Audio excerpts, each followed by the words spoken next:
Mental Health Warriors, I want to thank you for tuning in. I have a great show this week. I have Anthony, who is a great jiu-jitsu fighter. He has a dojo there in Illinois. I follow him on Instagram. We'll show his Instagram page up so you can follow him. Sickness 81? Sickness 81. Sickness 81. And he's got some great videos out there. And I tell you what, he is doing great things in Illinois. Not only with his jiu-jitsu, and he's got a great story as a veteran and a two-time deployer Marine, but he's really giving back to his community, and that's really why I asked him to come on, and you're going to hear his story and be so humble about it.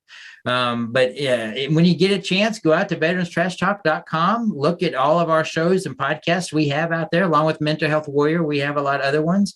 We also have a shop out there where you can get great t-shirts. You can get your Veteran Trash Talk Mental Health Warrior t-shirt. I say it all the time. It's the t-shirt that could save a life, because if you look at the back of it, I have the crisis number, and you never know when you walk by somebody, they might be having an issue or problem and don't know to text that number, because anybody can call and it's free to get help. So with that, we're going to jump right into the conversation with Anthony. So you touched on it a lot of kids and girls for self-defense, for one. That's huge for many reasons, obviously, because a lot of, bad people out there prey on the weak. Yeah. They're going to see me maybe with tattoos. They'll see my hair, cauliflower, if they even know what that is. You know what I mean, though? But if they see me and they see a girl that weighs 110 pounds, they're going to go try to rob the girl. Yeah. And I treat the girls just like I treat the guys at my place. I treat them just as hard as I do the guys. They train super hard because if you need it on the streets, I know we MMA fight. I know we do jiu-jitsu and compete, but it's all about what happens on the streets. Yeah. And I was never about starting fights. I never would start fights. Yeah. And I never want to use this in the streets either. I still haven't, just because I know, you can do some damage to people. Yeah. Yeah. And, I don't want to, unless I need it to protect myself from anybody, my friends, my family, then, obviously. But people, they have guns. Everyone has guns. All over the place, and you got knives. You got to know how to defend yourself against all of that. Kids, they get bullied like crazy. Mm-hmm. And it's worse now with social media. Obviously, I didn't have that when I was in school, and I got picked on enough because I was small. Yeah. So it was rough. I wrestled 98 pounds in high school, and then the head was 119. Of course, I'm 180 now, but I still work out, but it happens.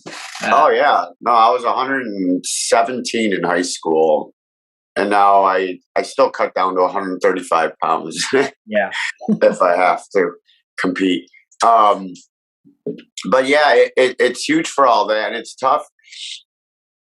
The thing that's very tough is being for like an academy owner, is seeing people that don't give it a chance. Yeah. They'll train for a month. They'll be so excited. And then that's when it takes a lot of determination to show up in class. Yeah. Because everyone would want to, after work, you want to go home, you want to sleep, you want to eat, you want to do this. You don't want to do jiu-jitsu. Right. But then when you walk in the door, your life's just so much different. We say it all the time, like, oh, I'm so happy I showed up, blah, blah, blah. And that's what's the hard part about martial arts, showing up all the time and adding it to your daily, weekly routine, regardless how important your life gets. Yeah. Everyone has a busy life for the most part. And so it hurts me, especially when I know people need it, especially with the mental health. Yeah. Being a veteran, yes, I served in 03 to 07. I went to Iraq in 05 and 06. We went to Fallujah. We went to Ramadi. He left right before I came in. My brother was in Iraq at that time, and then he left, and I went in 06 to 08. Okay. Yeah, 06 was my last time there. So you It was rough. that was a mess back then. It was '05 was the Battle of Fallujah, and we went there right as it was ending. And I was in Fallujah for 7 months. Then we had patrol. It was a mess. Yeah, it was crazy. So then, I deployed for 7 months. Somehow made it out of there. Came back home for like 3 months. Did some training, and then we went right back. Yeah. So it sucked. I mean, they didn't give us time to transition over. We didn't know what was going on. Our minds were so set on wartime. We didn't know what the hell was going on. Yeah. And it took me years after my second deployment to understand what, how damaging what it did to me. Yeah. With knowing it. Because, especially Marines, they teach us to keep everything in a way, not to show weakness, not to go say you need to talk to a therapist, or, it's just, you're supposed to be a machine. Yeah. And you go in there and, that's it. And you kind of have to be. Yeah. And that's fine. But the transitioning after was very difficult. That's, of course I'm a veteran, I'm a suicide survivor. I understand. Of course, my attempt and my issues were over because I was at Pentagon 9/11. Yeah. And dealing with that, and then of course deploying. But it is tough and it is hard because we're so mission focused, mission. Well, when you no longer have that mission and you're back home, how do you deal with that? And so many veterans like yourself and myself and others, and that's why Veterans Trash Talk exists, and that's why I have my podcast, is they don't have that outlet, or they don't know to go and talk to somebody. And so a lot of times they don't understand what they're going through. Right. And so you don't understand why you're angry all the time, or you don't understand why you can't sleep, or why this noise bothers you, or why this fucking thing drives you crazy. And it's hard to fit those pieces together. And that's why we're having such a hard time with so many suicides in the veteran community. And you came back, from 2 deployments. And then I don't know how much longer were you in the Marines after your second? 1 year, and they tried sending me back for a third time to try to sneak me in for like 4 or 5 months. And I was like, look, guys, I can't. Yeah. I'm like, my mind is not okay. I mean, the second deployment is when I got blown up, and, I lost some friends. Like, it was bad. Like, Fallujah was bad enough, like, to get out of there alive. But the second time, it shouldn't have been that bad. It was stupid where we were at. And that was the time we did a lot of bad shit happened that deployment. And that was the second time. So, like you said, I get out, I got a year left. I got to teach people how to drive Humvees for a year. And then that was it. Moved back home to Illinois. Got a job at a cable company for 8 years, and I did not get any help. And it was tough to do my job until I couldn't take it anymore. I just snapped. Bad paths. You just didn't know. I had no idea about PTSD until 3 years later. Wow. Have you done any of your VA stuff? Yes. Okay. So I'm 100% disabled. Disabled. Yeah.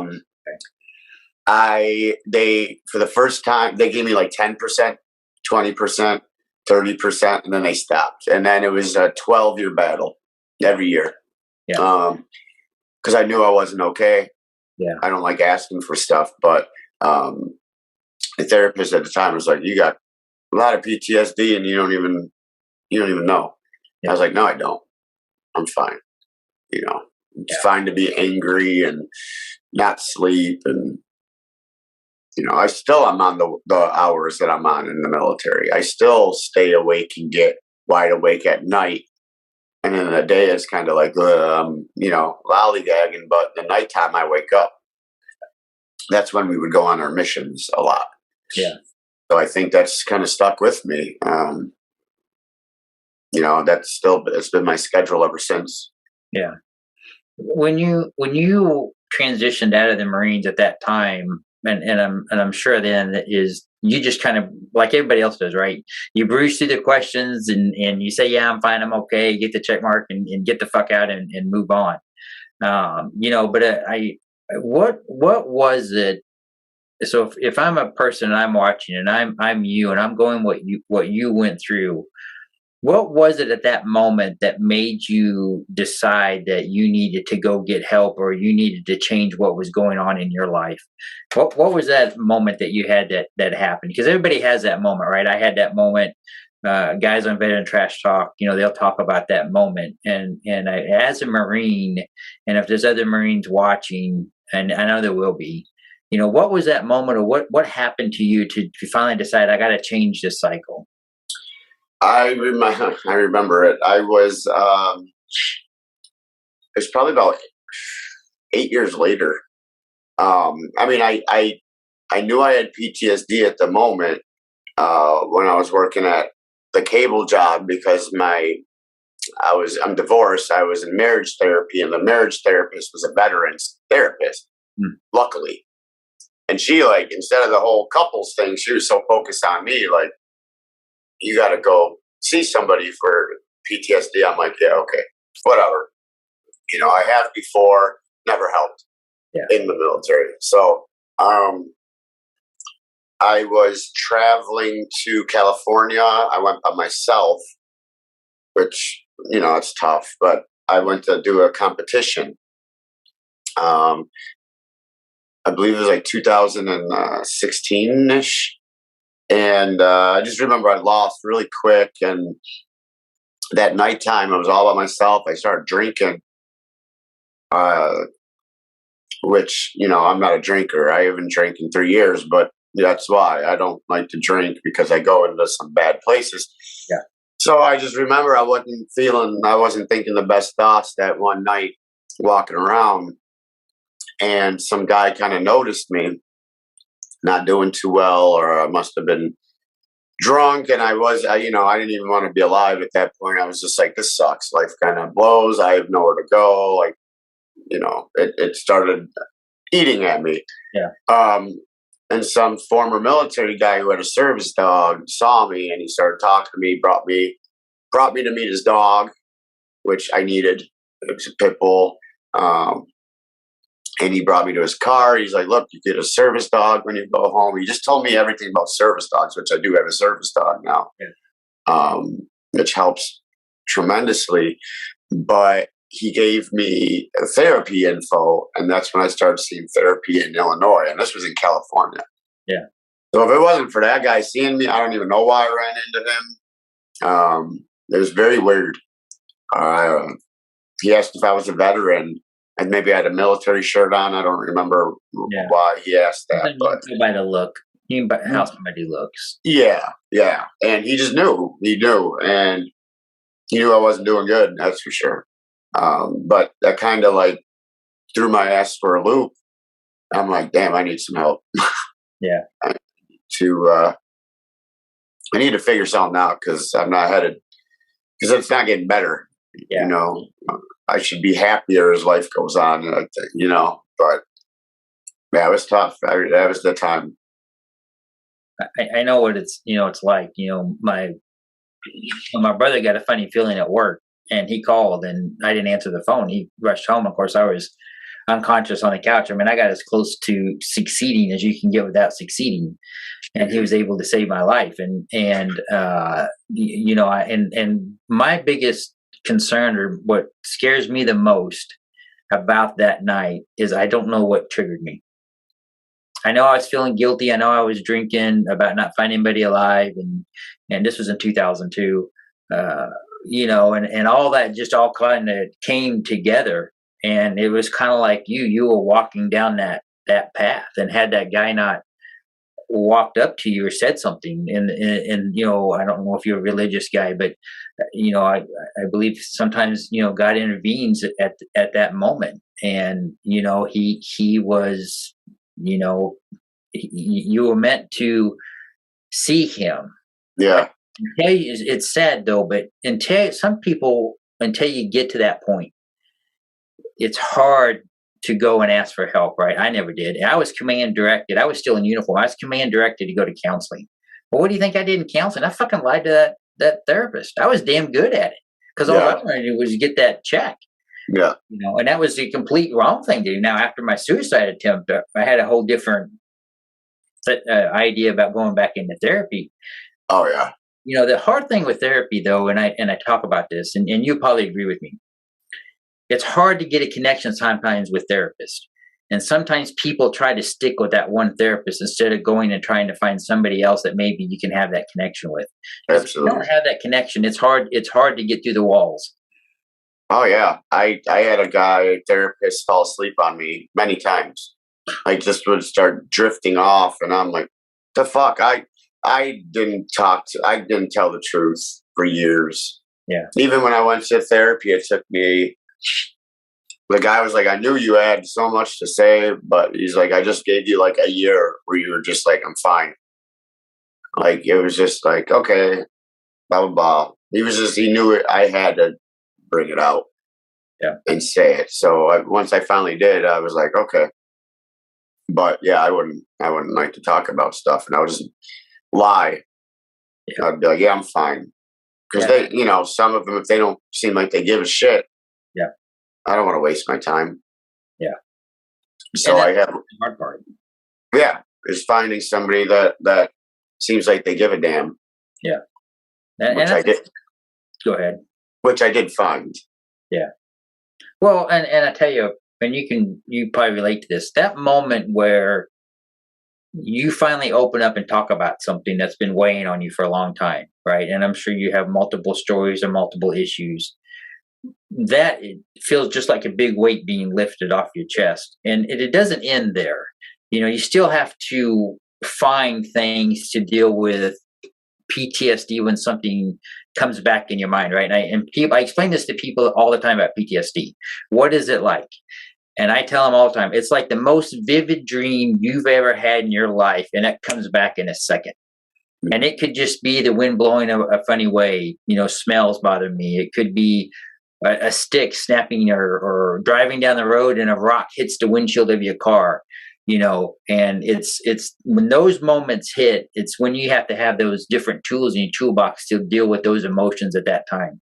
It's just like, I wrestled and you do jiu-jitsu, it's just like getting your mind right before you step on that mat and before that thing. Because if you're not, just like you said, in that day in California, your mind wasn't there, and that's why you lost quickly, right? And you were, if your mind's not right, you're going to lose quickly. And so you got to have those tools to kind of get your mind refocused and back in.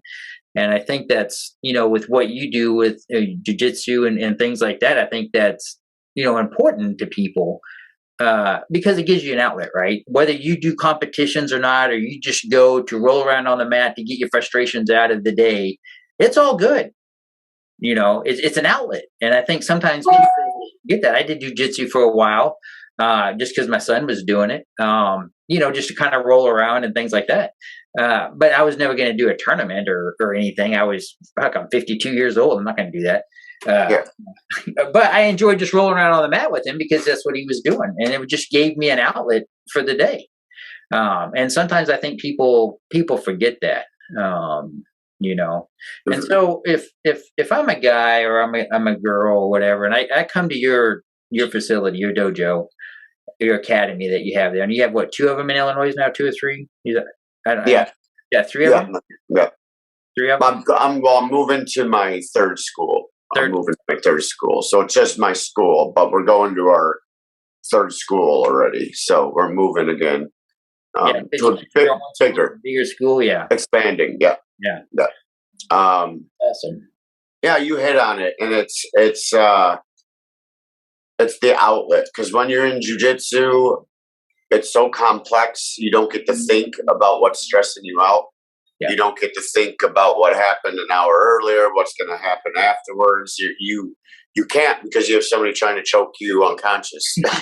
Or break your arm, dislocate your shoulder. Exactly. And to me, the biggest thing is just making them feel comfortable. If I know they have anxiety issues before anything, it's just making them feel comfortable, all the people there, so you're not a stranger. on the mat. Like I try to make everybody feel as welcome as possible because I know how it feels. Yeah. And how it's hard to stay with something if you don't feel like you're in a family type environment. And I don't care if anybody competes.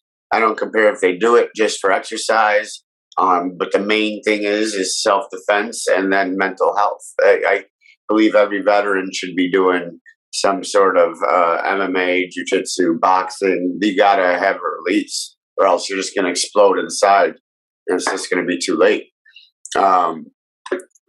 It's been 15 years of doing this, and I couldn't imagine. I mean, if during COVID, when I had to train at my house only, I was gonna go like it was sneaking, but my demons were sneaking back towards me because it was such a depressing time. For one, it reminded me of the military because we kind of had nothing. That's how it was in Iraq, where we didn't get to just go to a grocery store. We didn't get to talk about toilet paper. We were happy to have toilet paper. Like it shows how I don't know, spoiled everybody is, but at the same time, in the military, we just weren't spoiled. We saw the worst of the worst. Yeah. So we're gonna have different mindsets too. Yeah. And that's a tough part of transitioning, is the mindset of what we've been through, and then we see what a lot of people over here complain about. And it's just like, are you serious? You're gonna be upset over something like that? That doesn't even affect you, but I'll give you something to complain about. You should see what. But people don't get it. And I'm not going to try to one up people. It's not about that. I know what I've been through. Yeah. I know that I did good, regardless of whatever happened, or, what people's thoughts of war are. I know that I did good. I know that I did my job. Yeah. And that's all I could be happy for, The government is always going to be the government, but we had to stick out for our friends and who we were with during those times. That's why we joined the military. I did 34 years in the military. No, I can't imagine. I just talked to people about doing 20 years. I'm just like, I don't know how. It's so hard. Yeah, of course I was a warrant officer, but I mean, it's tough and it's hard. And it's for veterans out there, and for people who serve in the military, currently serving, we do that for the love of our country, right? And war is hell. There's nothing glorified about it. You'll see shit that no human is supposed to see in their lifetime. And then how do you deal and talk about it? Right. I mean, we recovered helicopters, and I try to keep the younger soldiers away from it. And I would go and inventory it, do whatever, because I knew what was inside of it. And I wanted to protect them from that. Right. Because I didn't want them to have, I know what PTSD was, because 4 years earlier, I tried to kill myself over it, and so I tried to protect my soldiers as much as you can. You can't always do it, but no. And then when you bring back injuries from being deployed, it makes it even harder, because then when you can't do the things you normally could do before, it always brings it back, right? And I always say PTSD is like the best sniper in the world, right? Because it's in your mind. You can't get rid of your mind. And it's going to lay back there, just like you were saying with COVID. You were at home, you're isolated, and that, just like a sniper, it just kind of sneaks its way back in and it pounces on you. At your weakest moment, not at your strongest moment. At your strongest moment, it doesn't bother you. It's when you're tired, or it's when suddenly your money flows different, or you have a car accident, or your kids are being stupid, or you're fighting with your wife, or whatever. It's gonna sneak in when your mind's not there, or your mind's not. Absolutely. What do you do then? Well, you go to your academy and you roll around on the mat and you get your mind back right? Or whatever you do, whatever your outlet is. Absolutely. I couldn't imagine. I always say jiu-jitsu saved my life, and I think it has. And I don't know where I would be without it, because lifting weights wasn't getting me anywhere. Yeah, that's not the same. Yeah. Not at all. Like you got to be distracted. You got to be, and you got to have, like, a lot of us are antisocial, military. We don't want to be around people. Because like you said, triggers, anything could trigger you. Yeah.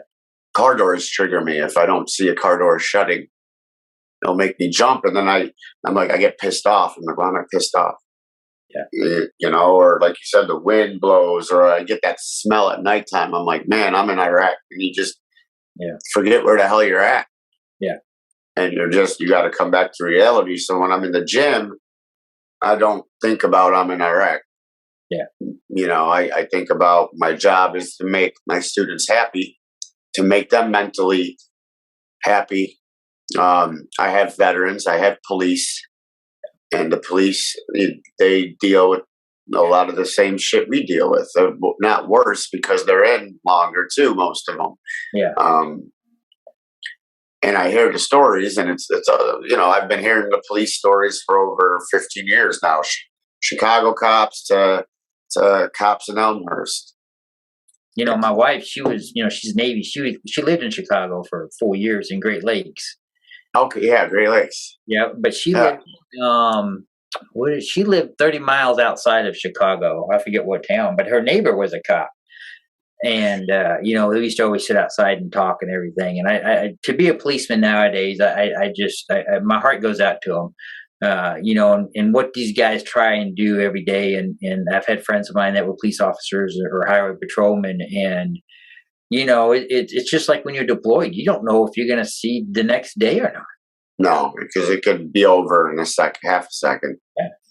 Yeah. You don't know you're going to get blown up by a bomb that day. You don't know you're going to get shot at by some angry people. You just don't know.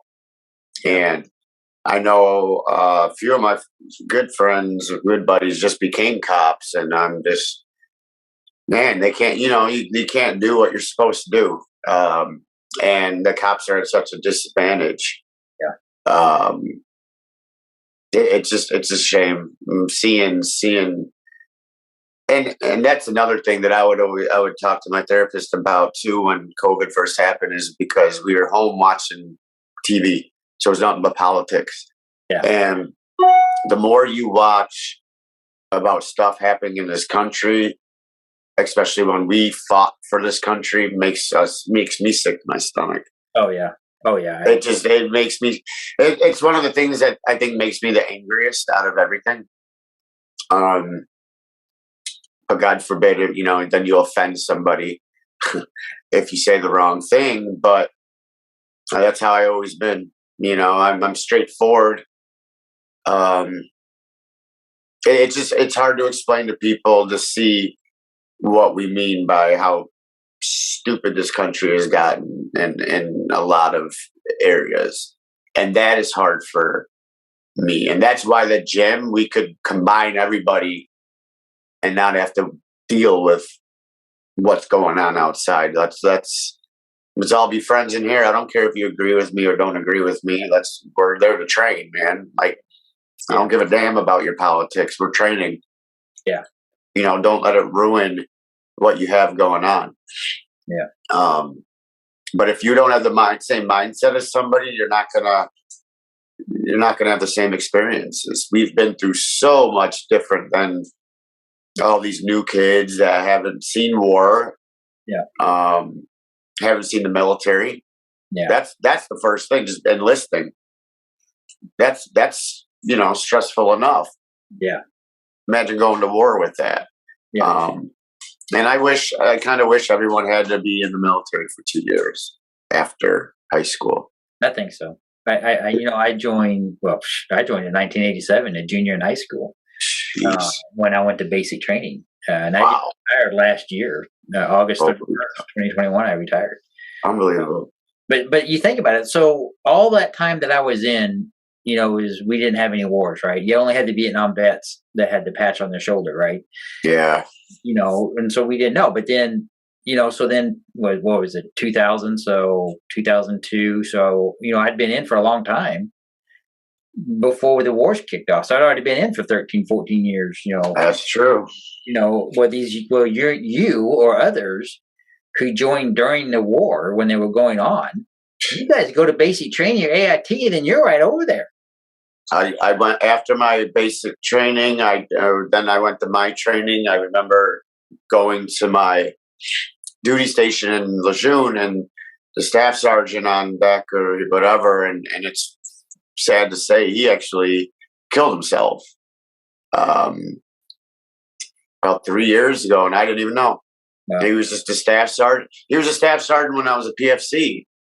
Yeah, when I was my first day at the duty station, he deployed twice with us. Yeah. But he's like, "I hope you're ready, Marine. We're going to Iraq." I'm like, "What? Can I unpack my shit?" Wow. So that was the reality. I ended up not going 2 months later. I went 7 months later. So he was just trying to scare me, but not scare me, just get me ready. Yeah. Because I did go right away. So we basically just trained to go to Iraq. Yeah. That's all they were doing. Yeah. We didn't do anything else. And we then didn't do it.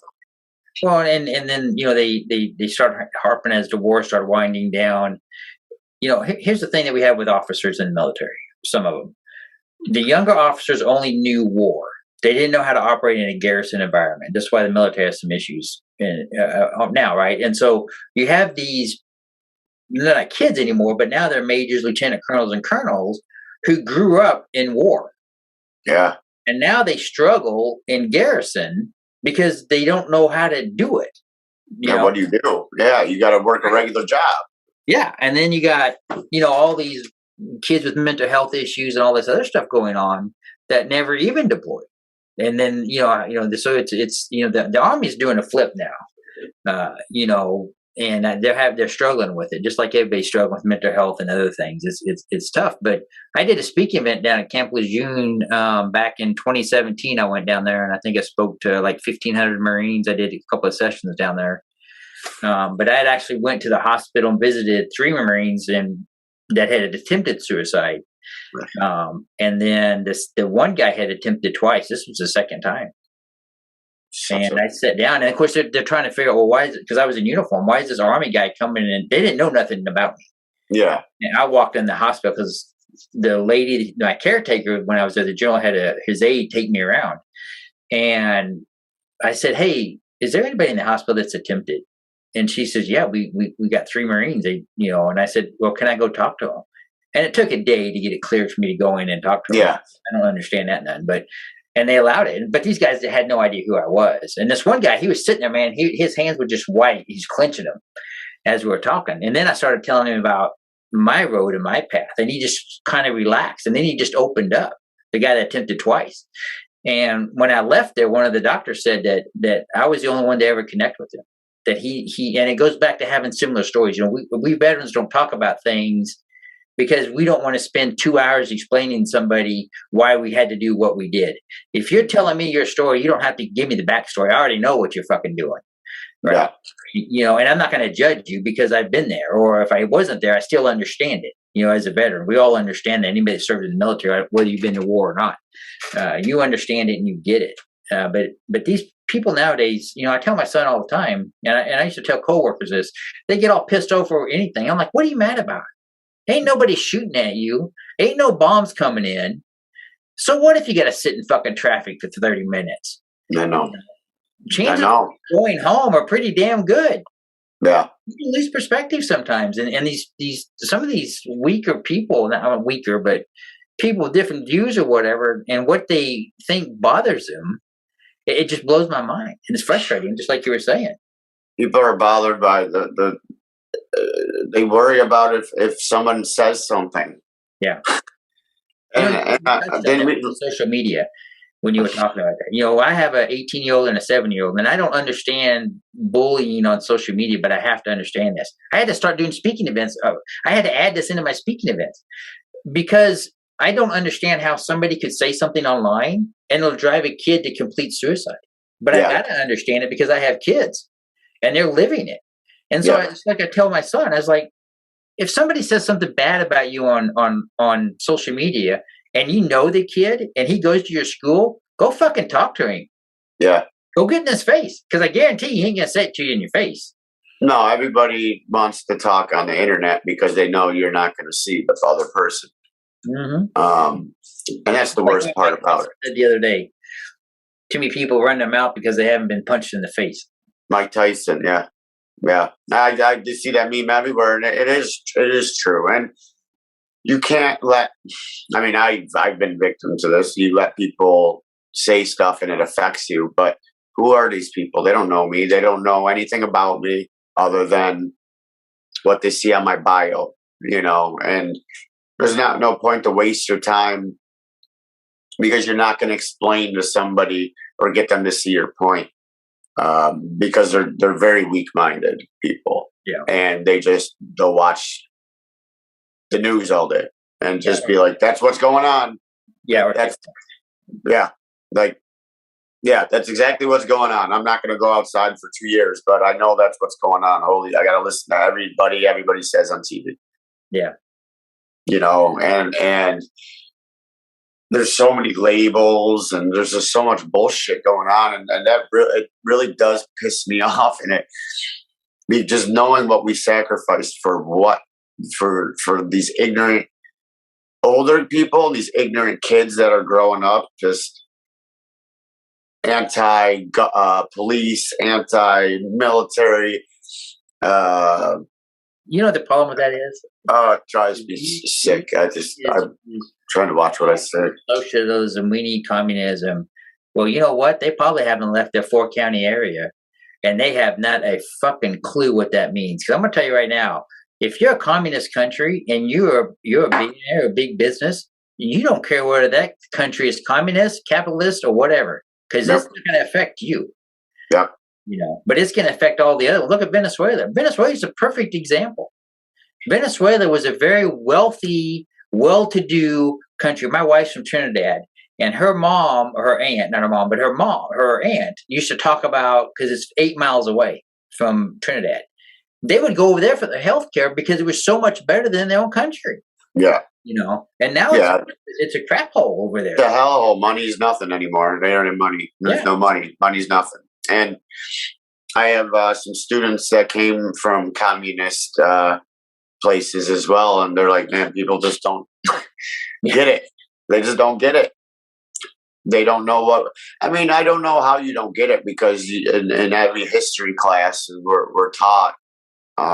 That's the problem, though. They've dumbed down history too much. I think that's one good thing COVID had brought to light for a lot of parents, is they realized what schools were teaching and what they're not. Yeah, I didn't know they were teaching any of that bullshit they were teaching. Yeah, I did, unbelievable. I thought you should just teach the regular history. You teach us about history. Just like when I was in school, we got all the horrible stuff, the wars, slavery, Hitler. Those were the big ass things, and all the wars. They don't need to be talking about anything else. They just need to tell us the facts of what we know, what the hell happened. I don't want to hear your views as a teacher. Yeah. It's not about your views. It's about what the hell happened, is what happened in real life. Yeah. And that's why a lot of these kids are coming out of school with all this hate, or thinking the country owes them something. Yeah. Country doesn't owe you shit. Doesn't owe you shit, because if that was the case, then this country would be pretty damn good if we were all. And this country's great compared to pretty much any other country I'd want to live in. Yeah, absolutely. Oh yeah, man. Yeah. I mean, but think about it. Look, you were in the military. You got out. You run a successful dojo. You're on your 3rd school. You didn't get that because somebody handed it to you. You got that because you work and sacrifice. I had $0, $0, and like 3-4 years ago, like I told you, like the suicide wanting to off. It was only like 5 years ago. Yeah, I lost my job at the cable company because I lost my mind. I couldn't take it anymore. Going in people's homes, and it made PTSD so much worse. And again, I was hiding it. But when you go in some very bad neighborhoods and you see some bad abuse, it fucking brings me right back to, I don't even know what anything is anymore. What's normal? Yeah. I didn't know what normal was. Yeah. That's the hard thing, is remember what normal is again. And people, sometimes you don't realize it. And I think people during the whole COVID thing still don't know what normal is. No. They're not strong-minded people. They're not. And you have to be, because in the military you had to be. Yeah. You have to. You have to. You just, it's, I don't know. So it's shitty to see so many people. I know it's the majority of people are great people in this country. Yeah. It's just the loud ones are the minority of people. Yeah. Well, and that's with everything, right? You even see that in military, right? Oh yeah, the ones that bitched and cried and complain. I don't want to deploy. I'll go do this to get in trouble so I don't have to deploy. I'll go to the brig. Yeah. Shithead military people, just like they're shithead people. Yeah, that's true. Yeah. Yep. Every profession. Yeah. Every profession. It's like I tell my son, he was complaining about one of his teachers, and I told Junior, I said, you got to learn to deal with it, because in life you're going to have that. You're going to have that supervisor. You're going to have that whomever, and you're going to have to learn how to deal and work with that person. And I said, yeah, sure, Dad can go talk to the school and lay into the teacher and blah, blah, blah. But son, you're 18 years old. It's time for you to figure that out. Now, if it would have got too serious, I obviously would have. Yeah. But I mean, it was just, so, he needed to go and man up and go take care of it. And he went and did. And he's taking care of it, But how many parents don't do that, right? Parents aren't like with them mentally, their kids. Yeah. You got to be with you got to know, you got to be in their lives, because there's so many misdirection people out there that just need to be pointed in the direction, or they don't want to talk either. Mm-hmm. And you hold everything in until you're 18, 20 years old, you're going to go crazy. Yeah. That's one good thing, we talked about, because you and I talk on Instagram, usually late at night. Yeah. Oh, that's my hours. Yeah. So. Yeah. Right. Yeah. But the funny thing is my whole family, we just naturally night owls. We naturally operate better at night, and we're just geared that way. That's just how our bodies are, right? So everybody's different, right? But I brought up one good thing when you had pictures of your kids doing the coming to your academy, and it's so important, because people always talk about, I had a lady on, Linda, a couple of podcasts ago, and her daughter completed suicide, and she's done some wonderful things since then. Good. But her big thing is kids learn how to survive. They're resilient because that's their mindset. That doesn't mean that you can keep dumping crap on them. Just like you said, you can't hold everything in, and then by the time you're 18, 20, you're going to lose your mind. Yeah. And, for Taekwondo, Jiu-Jitsu, karate, whatever it is, soccer, sports in general, these kids need to get out there and do that and find, and even if it's band or marching band or something, these kids need to find activities where they're social, where they're doing something, and where they need to work and accomplish and see something at the end. And I just, like Lloyd gets upset sometimes when he doesn't win. Like, well, suck it up and train harder, son. But Junior, he used to enter fishing tournaments, and there's one year he won, and the next year he didn't get a trophy, and he was upset by it. I'm like, well, fish more, whatever. You work harder, that's the same with his Taekwondo, with his black belts. He didn't earn those by not working hard.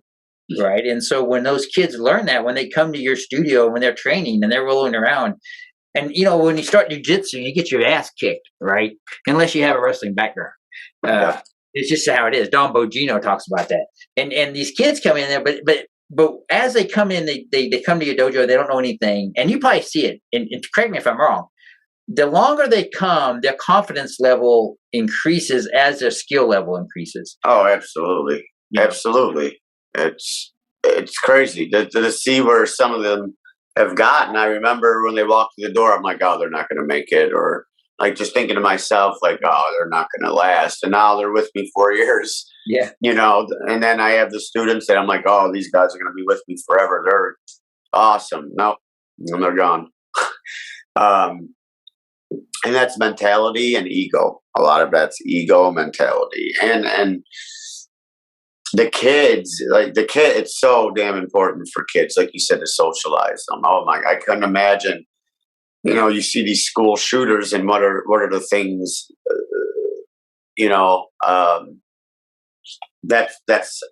that happens to it is they lose track of everything. Yeah. Um, you know, the kids need to be social. A lot of them, they don't have the ones that commit those horrible things. They don't have a family. They don't have socialization. Yeah. So yeah, that's why jujitsu and stuff is so needed like this. Yeah. It's so good. Jiu-Jitsu is tough. It's hard. You know, Yeah. stuff. It's hard. You know, but also if it, like you said, it helps build mental toughness, and you know, everybody needs to have that mental toughness, no matter what you do, whether in the military, the civilian life, or whatever you do in life. You just need to have that mentality. You know, I used to tell Junior when he started wrestling, and this was my thing: when you step inside that circle, that mat, you're in my world. Yep. You came to me, because wrestling, just like jiu-jitsu, it's one-on-one. I can train with the team and we can do this. And they say it's a team sport. Well, it begins and ends when you walk inside that circle, because it's all on me. And did I do hard enough work and train hard enough in order to beat that guy? Because we're at the same skill level. You know, most of the time you're fighting the same skill level guy. And so how are you going to beat that person? You know, how are you going to do that one move or that other move? Or if he's going to do that, you got to think 6 moves ahead. You know, if he's going to do this, then you have to do that. And you know, you only do that by training. Yeah, it's chess, and then it's just you gotta add your training to your schedule. Like I was saying earlier, parents gotta bring their kids in. Sometimes you gotta force them, kick them in the ass the first few times when they're younger, because it's so important. I will not let my kids be a victim. Yeah. To stupid violence. You know, and yeah, the socialization, just the camaraderie, just learning how to work hard and sweat, and put in the work. That's gonna make the kids understand, like, when you get older, you got to put in hard work, to get stuff that you want. Like, nothing should be given to you. I think too, sometimes I think, you know, parents make their kids' lives easier because they don't want their life like theirs, right? So true, my kid's life is easier than when it was when I grew up, but that's because we're poor, and when I was growing up we were poor, but we never were hungry and stuff because we lived off the land. Yeah. Right? But I still teach my kids how to garden, I still hunt, and I still teach them those skills, you know, just so they have them in case they ever need them. And there's nothing wrong with learning life skills. These kids, that's what they don't have nowadays. They don't learn life skills. They don't learn how to balance a checkbook. They don't learn how to do finances. They don't learn how to, you know, unless they get it from home, they don't learn how to cook for themselves. They don't learn life skills when they leave school and they go out on their own, especially if they're not getting it from home. No. So, you know, if they come to your academy and doing jiu-jitsu and other things, they're learning a life skill. Whether they think it or not, they're learning life skills, because they're learning moves, they're learning to get different belts, but also they're listening to stories of others, you know, as you go there, because you become a big family after a while. Yeah. Oh, then, and that's what it's about. It's the family. That's what it's about. You got to feel welcomed. Yeah. You got to know you belong to something. Yeah. You know, it's funny, I was a personal trainer for a lot of years in a gym. And, you know, when the people would first come in, the first thing I did with the ladies, I would take them to the cardio room and introduce them to all the ladies in the cardio room, right? And why did I do that? Well, because I knew for women, it had to become a social aspect. Yeah. For them to keep coming into the gym. Yeah. And for the men, I had to make sure they didn't work themselves too hard, because if you haven't worked out for a while, you can't pick up where you was, you know, 5 years ago or 6 years ago in high school. And so they're like, oh, well, I need to do this and I need to do that. I said, just come to the gym 30 minutes a day. Give that me three times a week for the first month, and then we'll go from there, right? You know, because you can't, if you jump in, you do too much, you're going to get too sore, and it's going to take you 5 days to recover, and you're not going to go back to the gym. That's exactly what happens. They overdo it. They overwork themselves. They train 6 days a week because they love it, but they don't understand it's the long haul. Everyone wants a shortcut. Yeah. And that's the worst part about instructors. I see people just falling off, and you're just like, why? And you're just like, because you know, like, these people are struggling with life too. They have a lot of tough stuff, and they're like, well, they're going to make it worse by getting rid of jiu-jitsu, or whatever their sport was, especially if you're in it for years and you just drop out. Yeah. You're, for one, I mean, I think you're weak-minded because it takes a lot. Yeah. It takes a lot to force yourself to go to the damn gym and better yourself. Or to make change at all, right? If you're going to therapy, it's hard to make that change. I've been down that road. You've been down that road, and it's a hard, ugly road. And PTSD, what we talked about this, it never goes away. It'll never go away. You just have to learn how to deal with it, and deal with it in a positive and meaningful manner.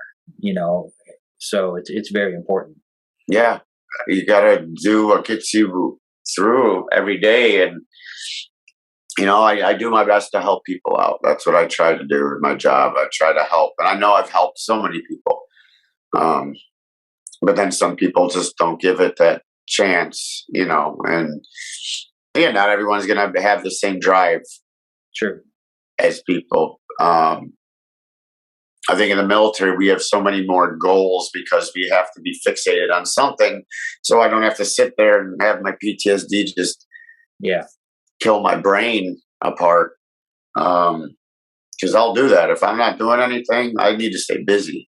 Yeah. It still sneaks up on me. It's always going to sneak up. Yeah. It might on me. You know, even with going out and doing speaking events, you know, because I don't talk about the best parts of my life. I mean, I do, but I don't. But after a while, I have to stop them because it wears on you mentally after a while. I have to take a break. Oh, yeah.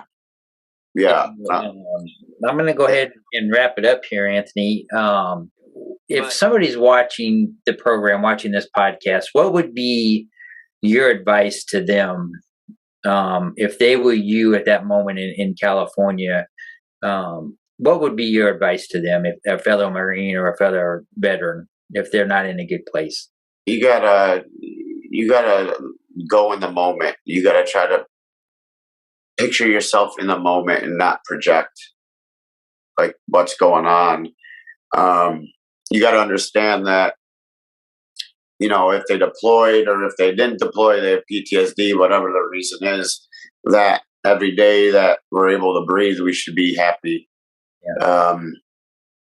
Doesn't mean that not happy, like, you know, rainbows and all that stuff. Everything's all perfect and dandy. But for us to be able to talk about this still, you know, both of us might have not even been here to have this conversation. And that's what you got to be kind of, I think about all my hard times. So getting past them, it's like, you got to enjoy life now. Shit's going to happen. Like, you're going to be stressed out and stuff like that, but you still got to understand you're still breathing. I'm still able to do physical activity because it could be much worse. Yeah. You know, and get help. Don't shy away from it, and get your ass to a gym where you put physical stuff into it 3, 4, 5 days a week, because that's just going to change your life. It really will. Hey, Mental Health Warriors, I want to thank you for tuning in. I want to thank Anthony for his time. I want to thank him for his service in the Marines. He's a veteran just like we all are. And he brings up some really great points. If you're a veteran out there and you're suffering right now, or you're in the service, please pick up the phone and call. You know, we had the crisis line that's always shown up there on my podcast and everything. But, you know, I just want to say this. If you don't think you're important to somebody, and they love you and they want you here tomorrow, and just give them that chance to help you. So with that, Mental Health Warriors, you take care out there and have a great week. We'll talk to you later.